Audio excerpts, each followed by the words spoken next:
जय हिंद आप सभी को।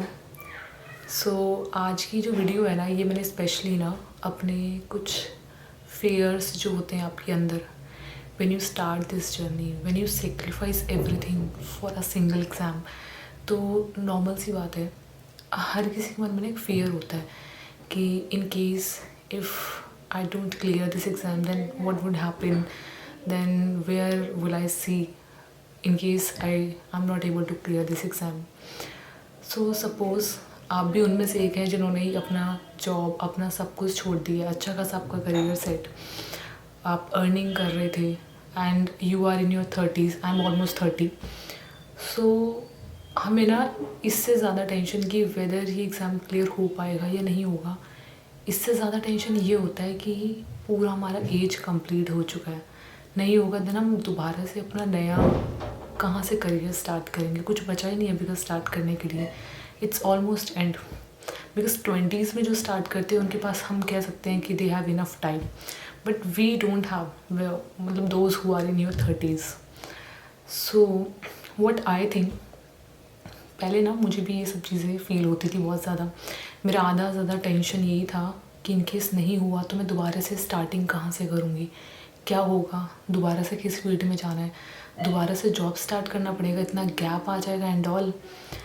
बट नाउ आई थिंक ना कि यूपीएससी अपने आप में एक ऐसी जर्नी है जो आपको इतना कंप्लीट पैकेज ऑफ नॉलेज दे देता है ना कि आई थिंक आपको कुछ डरने की नीड ही नहीं है। इन केस अगर आप एग्ज़ाम क्लियर नहीं कर पाते, you have a lot of options, a lot of options. Like आपके पास इतना नॉलेज होता है, आप किसी भी फील्ड में अपना करियर स्टार्ट कर सकते हैं। आपके नॉलेज पे कमांड होना चाहिए। एंड प्राइवेट सेक्टर में तो अगर इन केस मैं बोलूँ आज के टाइम पे एक्सपीरियंस भी उतना मैटर नहीं करता जितना आपका नॉलेज पे अगर दम है, आपके नॉलेज पे कमांड है ना, they will hire you in seconds.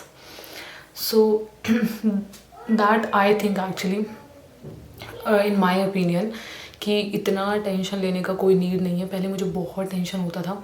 मेरा भी अभी 2026 का अटेम्प्ट होगा, अभी तक मैंने अटेम्प्ट नहीं दिया है। 2021 में एक मैंने अटेम्प्ट दिया था when I was working, and वो बस मैंने ऐसे ही मज़े में दिया था कि लेट्स सी क्या होता है इस एग्ज़ाम में, कैसे कैसे होता है। उस टाइम पे मुझे कंप्लीट सिलेबस भी नहीं पता था।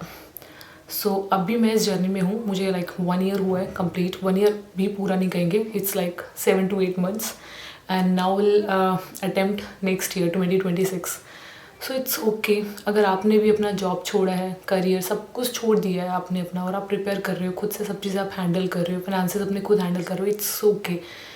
मेरा मानना ये ना, अपना जस्ट डू योर बेस्ट, अपना बेस्ट दे देते हैं, लेट्स सी क्या होता है। देखो फियर्स मेरे अंदर भी है, मैं कोई ये नहीं कि बहुत बड़ा आपको समझा रही हूँ, मेरे को भी डाउट्स होते हैं, सेल्फ डाउट्स आते हैं कई बार बहुत कि इनकेस नहीं हुआ तो then what will be the next option.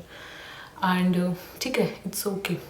But पढ़ने के बाद ना, जब मैंने सिलेबस में उतरा, मैंने इतना पढ़ाई करके देखा ना, then I got one thing कि इतना आप डेप्थ में किसी चीज़ का नॉलेज ले लेते हैं ना कि आपको फिर करियर के बारे में आई थिंक सोचने का कोई नीड नहीं है। आप IAS IPS नहीं बन पाओगे, that is a different thing. उसका आपको मतलब उसका आपको एक दुख हो सकता है, एक पेन रह सकता है माइंड में कि यार मैं वो नहीं कर पाया, बट आप कुछ भी नहीं कर पाओगे, आपका करियर ख़राब हो जाएगा, आपकी लाइफ ख़राब हो जाएगी। आई थिंक वो सोचना it's like completely waste of time.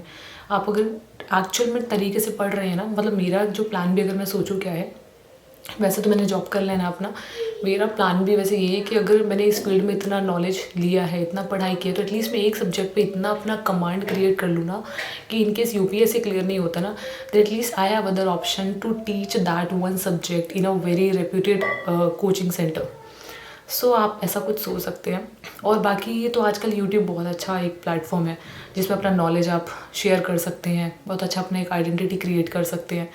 So I think it's okay, it's okay, just do your best, let's see what will happen, what will be the result, सब ऊपर वाले के हाथ में। अपना बेस्ट दीजिए and next is just about your luck, totally luck. 80% आपका hard work and 20% is your luck. So all the best to all of us, me too, thank you.